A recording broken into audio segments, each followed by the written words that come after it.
زموږ د اکابرو کې چې څومره لوړې درجې چا پیدا کړي دي چې د هغې پس منظر وګورئ د هغې در شا د مور ښه زندګي اکثریت د مور د حلالو شیدو برکت خواجه معین الدین اجمیری رحمه الله د بغداد په دوره باندې رالی د هندوستانه څخه د بغداد دوره یوه هفته وله په یوه هفته کې بېشماره انسانان د ده پر لاس باندې غیر مسلمو کلمه وویله او بېشماره انسانان چې هغې مسلمانانو هغې ګناهګار او هغې د ده پر لاس باندې توبه وکړه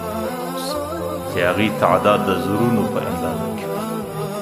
دی چې کله واپس د دورې سره رالی نو په هندوستان ته کور ته رالی په کور کې بوډۍ مور ناسته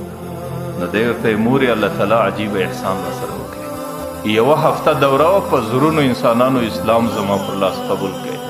او په زرونو انسانانو باندې زما پر لاس باندې د ګناهونو څخه ووښت هغه مور په خوله کې تبسم دی په سترګو کې وښت ورته یې بچې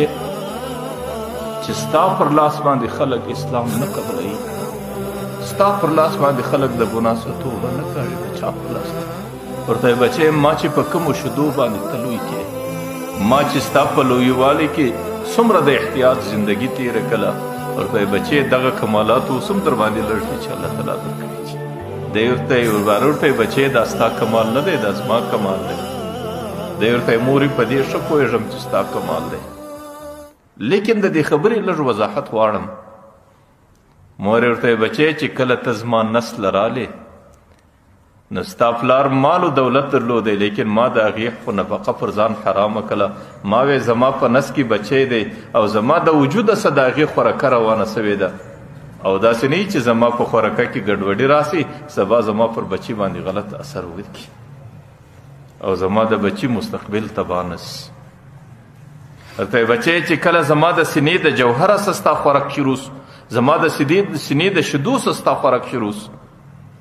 نو ما هر څه پر ځان باندې حرام کو چې زه به ټوله ورځ سرخی وریشم او په سرخي به نفقه برابروم او خپله حلاله نفقې د حلالې نفقې شیدې به زما د وجود څه زما د بچي وجود له ورځي او د هغې پرورش به پکې ورته یې بچې په دغه نفقه باندې ما ته پاللی په دغه محنتو په دغه شیدو باندې ما ته پاللی چې کله په دې شیدو باندې ته وفالل سې بچی چې ستا پر لاس باندې خلک کلمې نه وایي او ستا پر لاس باندې خلک د ګناه څخه توبې نه کاږي د چا پر لاس باندې بیکار زه دا وایم چې د کومو شیدو څخه بچی پرورش واخلي او په کومه غېږ کې د بچي پالنه وسي نو د هغې د بچي پر زندګۍ او پر مستقبل باندې ډېر لوی اثر وي نو الله تعالی د حضرت حلیمې سعدیې انتخاب په دې وجه باندې کوي چې هغې کې حلم دی په هغې کې برداشت دی ځکه د نامه اثر په مسما کې خامخا راځي